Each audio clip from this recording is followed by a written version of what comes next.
Auguste Assemblée, nous vous annonçons l'appel du bureau. Veuillez vous lever s'il vous plaît. Dès l'ouverture de la plénière de ce mardi 2 décembre 2025, le président de l'Assemblée provinciale du Congo central, Victor Swamimpaka, annonce un ordre du jour chargé.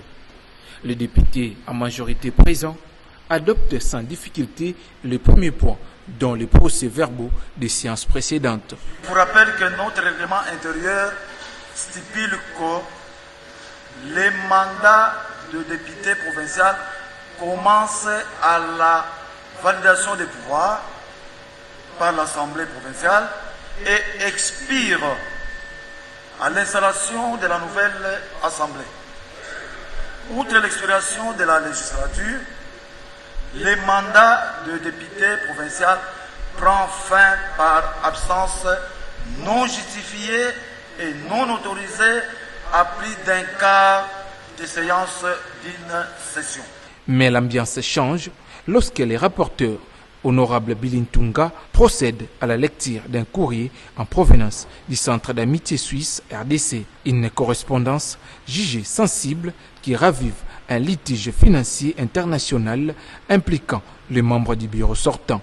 Depuis bientôt 1 année et demie, nous sommes en face d'une situation qui s'apparente petit à petit comme un abus de confiance et manque de respect d'engagement selon la loi en Suisse et parsemé par des actes de très mauvaise volonté posés par manque d'éthique par votre prédécesseur et ses autres collègues députés provinciaux, dont l'une est actuellement membre du bureau, honorable Rachel Diazangou Kansona, et l'autre, honorable Jean Malongo Nzeza, qui est actuellement ministre provincial au gouvernorat du Congo central.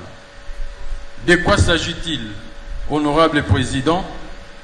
Certes, le groupe composé des députés provinciaux de votre assemblée et administratif, dont les noms sont repris dans l'ordre de mission 6 juin, signé par votre prédécesseur, l'honorable Papi Mantezo Lodiatezoa, a pris part à une formation et visite d'études en Suisse que nous avons co-organisée avec notre partenaire, l'Institut du fédéralisme de l'Université de Fribourg, et que, malheureusement, après plusieurs messages de rappel, de réclamation par un règlement à l'amiable, l'équipe précédente de la toute première institution, Assemblée provinciale du Congo central que vous dirigez actuellement, n'a jamais payé ni les frais d'hôtel, ni les frais de logement, ni les frais de repas et de formation.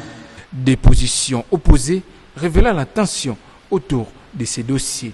Suivant le contenu et la quintessence même de la matière qui nous est adressée, j'aurais souhaité que cette question soit traitée à huis clos. C'est pour l'image de notre institution qu'on a présenté. Vraiment.